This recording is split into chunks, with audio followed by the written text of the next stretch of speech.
साथियों नमस्कार।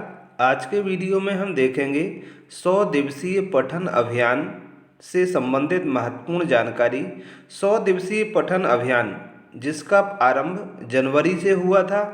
यह कार्यक्रम जनवरी से अप्रैल माह तक संचालित किया जाएगा।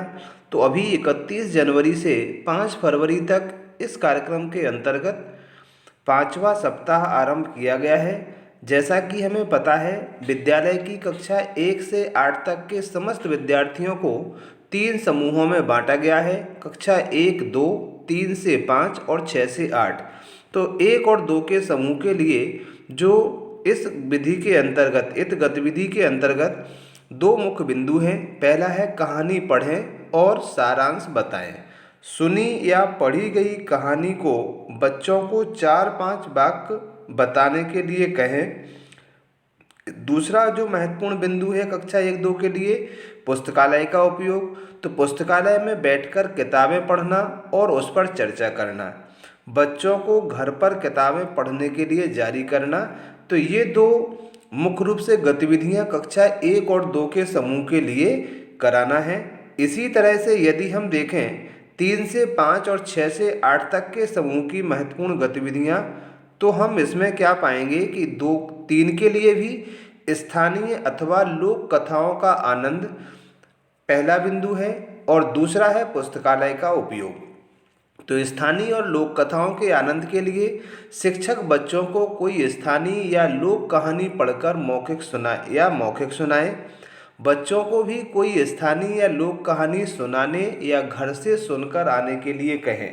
उनके जो बड़े बुजुर्ग हैं, यदि उन्होंने कोई लोक कहानी उन्हें आती है तो उनसे सुन सकते हैं, किसी पड़ोसी से भी सुन सकते हैं और उस सुनी हुई कहानी को अपने विद्यालय में अन्य विद्यार्थियों के साथ साझा कर सकते हैं।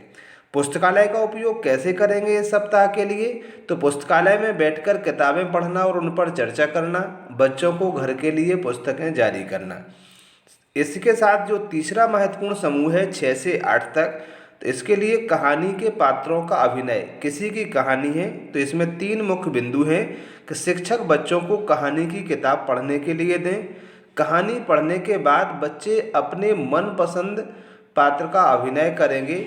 बाकी बच्चों को साक्षात्कारकर्ता के रूप में पात्र बने बच्चों का इंटरव्यू लेना है। जैसे साक्षात्कारकर्ता पूछ सकते हैं कि आपने ऐसा क्यों किया, यह करते हुए आपके मन में क्या चल रहा था आदि। ऐसे ही और कुछ, ये तो केवल प्रश्न थे सुझावात्मक, और भी ऐसे अनेक प्रश्नों को पूछा जा सकता है। तीसरा सेम वही पाठ जो पुस्तकालय है, पुस्तकालय में पढ़ने के लिए बैठना और बच्चों को घर के लिए पुस्तकें जारी करना।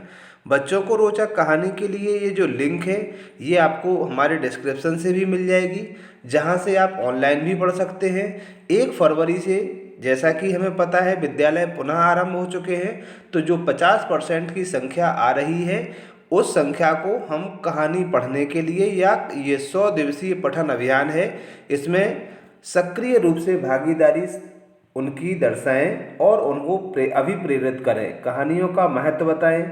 विद्यालय में आने के बाद बच्चों से कोविड नियमों के प्रति पूर्ण रूप से जागरूक रहने के लिए कहें।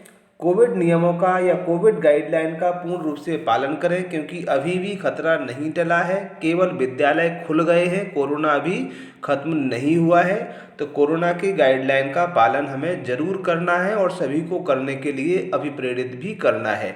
आगे भी इसी तरह के वीडियोस देखने के लिए हमारे चैनल से जुड़े रहें।